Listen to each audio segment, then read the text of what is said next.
सभी विद्यार्थियों को नमस्ते। ये चैप्टर नंबर 3 है। US hegemony in world politics. US का वर्चस्व संसार के अंदर, कि भाई अब विश्व के अंदर किसका, अकेले अमेरिका का, संयुक्त राज्य अमेरिका का वर्चस्व स्थापित हो चुका था, क्योंकि सोवियत संघ के टुकड़े हो चुके थे। तो अब अमेरिका ही एकमात्र ऐसा देश था जो विश्व में सबसे शक्तिशाली देश था। तो इसके अंदर हम पढ़ेंगे कि कैसे विश्व के अंदर अमेरिका का वर्चस्व स्थापित हुआ, कैसे अमेरिका पूरे विश्व को अपने वर्चस्व में क्या करता है, दबाता है। ओवरव्यू, इसकी इंट्रोडक्शन है। We have seen that the end of cold war left the US without any serious rival in the world. हम देखते हैं कि जब क्या हुआ, कोल्ड वार का अंत हुआ, तो यूएस बिना एनी सीरियस रिवल का अर्थ है जो उसका प्रतिद्वंदी है, इन द वर्ल्ड कोई भी ऐसा नहीं था। The era since then has been describe as a period of US dominance. इस युग में अब क्या डिस्क्राइब किया गया, वर्णन किया गया, as a period of US dominance. Dominance का अर्थ है वर्चस्व के रूप में। और ए यूनिपोलर वर्ल्ड, एक ऐसा संसार जिसमें अकेला केवल अमेरिका था। In this chapter we try to understand the nature, extent and limits of this dominance. इस चैप्टर में हम समझेंगे कि नेचर, एक्सटेंट, विस्तार और सीमाएं ऑफ दिस डोमिनेंस, इस डोमिनेंस की। We began by narrating the story of the rise of the new world. इसमें हम शुरू करेंगे नरेटिंग करना, बताना कहानियों के द्वारा, of the rise of new world और डर फ्रॉम द फर्स्ट गल्फ वार, इससे पहला जो खाड़ी युद्ध हुआ था, टू द यूएस लीड, जिसमें अमेरिका ने क्या किया था, लीड किया था, नेतृत्व किया था इन्वेशन का, आक्रमण का, of Iraq. We then pose to understand the nature of US domination with the help of concept of hegemony. तो हम इस कंसेप्ट से, वर्चस्व के कंसेप्ट से इसको समझेंगे, the nature of US domination with the help of the concept of hegemony after exploring the political, economic and culture aspects of US hegemony। इसकी खोज है जो राजनीतिक, आर्थिक और सांस्कृतिक पहलुओं की, किसकी, यूएस हेजिमोनी की, कि यूएसए ने राजनीतिक आधार पर, आर्थिक आधार पर, सांस्कृतिक आधार पर विश्व पर अपना वर्चस्व स्थापित करने की कोशिश की। वी एक्सेस इंडिया पॉलिसी, हम क्या करेंगे, मूल्यांकन करेंगे भारत की नीतियों का, इन डीलिंग विद यूएस के साथ व्यवहार करने की। Finally we turn to see if there are challenges to this hegemony, कि इसमें क्या चैलेंजेस थे उनके बारे में, and whether it can be overcome, और कैसे इस पर काबू पाया गया। इसमें 3 ये उदाहरण दिए गए हैं, Aisha, Jabu and Andrei. Aisha was doing very well in her studies at a high school in the outskirts of Baghdad। ये आयशा है, ये क्या कर रही है, पढ़ाई कर रही है हाई स्कूल में, बाहरी क्षेत्र में, और बगदाद के। And was planning to study medicine in university, और योजना बना रही है किस में अध्ययन करने की, मेडिसन में, मेडिकल क्षेत्र में। She lost A leg in 2003, उसने अपनी 2003 में एक टांग खो दी। वह ने missile slammed into an air raid shelter in which she was hiding, कहाँ पर, जब एक मिसाइल गिराई गई ऊपर से, तो शी वाज हाइडिंग, उसने अपने आप को छिपा लिया, विद हर फ्रेंड्स, अपने मित्र के साथ। Now she is learning to walk all over again, अब वह सीख रही है, अब वह चलना सीख रही है, ऑल ओवर अगेन, दोबारा। She still plans to become a doctor, वो अब भी योजना है क्या बनने की, एक डॉक्टर बनने की, but only after the foreign आर्मीज levied her country, जब वो फॉरेन जो आर्मी है, सेना है, वो उसके देश को छोड़कर चली जाए।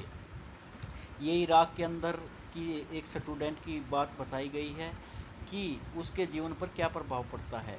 जाबू is a talented young artist, ये एक जाबू है जो एक टैलेंटेड यंग आर्टिस्ट है, कलाकार है, चित्रकार है। हु लिव्स इन डरबन, जो डरबन में रहता है, साउथ अफ्रीका के अंदर। His painting are heavily influenced by traditional tribal art forms, उसका दर्द है वो प्रभावित है बाय किससे, ट्रेडिशनल ट्राइबल आर्ट फॉर्म से। He wants to go to art school, वह जाना चाहता कहाँ पर, आर्ट्स के स्कूल में। And later open his own studio, और बाद में क्या खोलना चाहता है, खुद का studio. However his father wants him to study for an MBA, उसके पिताजी चाहते हैं कि वह अध्ययन करे किसका, एमबीए का। And then join the family business, और वो परिवार के बिजनेस में शामिल हो जाए। The business is not doing too well, Jabu's father feels that with MBA degree Jabu will be able to make the family business profitable, कि जो बिजनेस है वो प्रॉफिटेबल नहीं है, अच्छा नहीं है परिवार के लिए। तो उसके पिताजी सोचते हैं, अनुभव करते हैं कि एमबीए करने के बाद वह क्या कर देगा परिवार के लिए अच्छा business. Andrei is a young man living in Perth, वो पर्थ में रहता है ऑस्ट्रेलिया के अंदर। हिज पेरेंट्स आर इमिग्रेंट्स, उसके पिताजी क्या हैं, उसके माता पिता इमिग्रेंट्स हैं, अप्रवासी है, फ्रॉम रसिया, रसिया से। अप्रवासी का क्या अर्थ है, जो रसिया से आकर बसे हुए ऑस्ट्रेलिया के अंदर दूसरे देश के हैं। His mother gets very angry every time Andrei, उसके पिताजी जो माता है वो गुस्सा हो जाती है अंद्राई पर। पुट्स ऑन ब्लू जीन्स, जब उसने पहनी क्या, नीली जीन्स। ये जो पहनावा है ये नीली जीन्स किसका प्रतीक है, अमेरिका का। To go to church, she wants him to look respectable in church, कि वह ऐसा लगे अच्छे कपड़े पहने जिससे वह चर्च में जाए। Andrei tells his mother that jeans are cool, कि जीन्स एक अच्छा पहनावा है। That they give him the sense of freedom, कि इससे के पहनने के बाद उसको आज़ादी महसूस होती है। अंग्रेज father reminds his wife how they to use to wear jeans when they were youngster in Leningrad, उसके पिताजी भी याद दिलाते अपनी पत्नी को कि वो भी क्या पहनते थे जीन्स जब वो क्या थे, यंगस्टर थे, जवान थे इन लेनिनग्राड के अंदर। And for the same reason that their son now invokes, और इसी कानून का बेटा भी ये पहन लेता। आई एम गार्ड, मैं खुश हूँ। I did not option for the science subject, और else I too would have been a victim of US hegemony, मैं इसके का शिकार नहीं हुआ। Can you think how and why, क्यों। Andrei had an argument with his mother, Jabu may be force to study a subject that he has no interest in, Jabu भी क्या किया जाता है कि उसको भी मजबूर किया जाता है एक विषय पढ़ने के लिए जिसमें उसका इंटरेस्ट नहीं है। इन कंट्रैक्ट, इसके विपरीत Aisha has lost her leg, Aisha ने अपनी एक टांग खो दी। And is lucky to be alive, कि वो जीवित है इसलिए वो अपने आप को क्या मानती है, लक्की, कि वो भाग्यशाली है।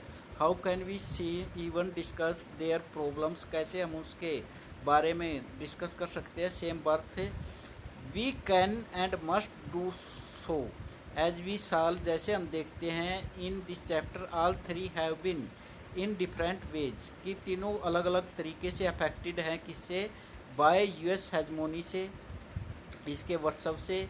वी विल मीट आयशा, हम आयशा से मिलेंगे, जाबू से, and Andre again. But let us first understand how US hegemony began, कैसे इसका वर्षव स्थापित हुआ यूएसए का।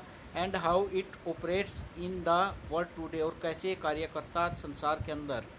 We will follow the popular usage of the word America, हम इस शब्द का प्रयोग करते हैं जो अमेरिका है, हम जो प्रसिद्ध शब्द है। To refer to the United State of America, किसकी जो क्या दर्शाता है, यूनाइटेड स्टेट ऑफ अमेरिका को। But it may be useful to remind our self, यह है बहुत ही यूजफुल है क्या याद दिलाने के लिए। That the expression America cover the two continents, इसके अंदर दो महाद्वीप शामिल हैं, of North and South America, उत्तरी और दक्षिणी America. And that the US is only one of the countries, US ही केवल एक ऐसा देश है ऑफ द अमेरिकन कॉन्टिनेंट के अंदर। Thus the use of the word America solely for the US is already a sign of the US hegemony का जो है चिन्ह है। That we seek to understand in this chapter, जिसको हम इस चैप्टर में समझेंगे। Beginning of the new world order, एक नए विश्व ऑर्डर की शुरुआत, एक व्यवस्था की शुरुआत।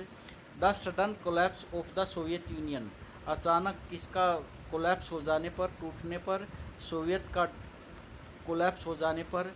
टुक एवरीवन बाय सरप्राइज, प्रत्येक क्या होता है, सरप्राइज होता है।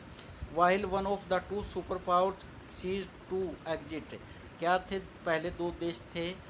The other remained with all its power intact even enhanced. प्रत्येक आपस में क्या लगाते थे? एक दूसरे पर सीमाएं लगाते थे। Thus it would appear that US hegemony began in 1991। इसलिए अब ऐसा लगता है कि यूएस की जो हेजमोनी है वर्षव ये शुरू हो गया कब से? 1991 से, आफ्टर सोवियत पावर डिसअपियर्ड, जब सोवियत की पावर डिसअपियर्ड हो गई फ्रॉम द इंटरनेशनल सीन से। This is largely correct but we need to keep in mind, परंतु हमें दिमाग के अंदर ये रखना है, riders to this first as we shall see in this chapter some aspect of US hegemony did not emerge in 1991। कि US की जो हेजमोनी है वर्षव है ये केवल 1991 में ही प्रकट नहीं हुआ, but in fact go back to the end of the second world war in 1945। हम वापस जाते हैं सेकेंड वर्ल्ड वार पर। सेकेंड जो 1945 तक हुआ था, second the US did not start behaving like a hegemonic power right from 1991। 1945 से अमेरिका ने ऐसा व्यवहार नहीं किया था। कैसा? वर्षव का। It became clear much later that the world was in fact living in a period of hegemony. ये स्पष्ट है कि जो विश्व था वो किस में था? हेजमोनी के पीरियड में था। लेटस देयरफॉर, इसलिए हम देखें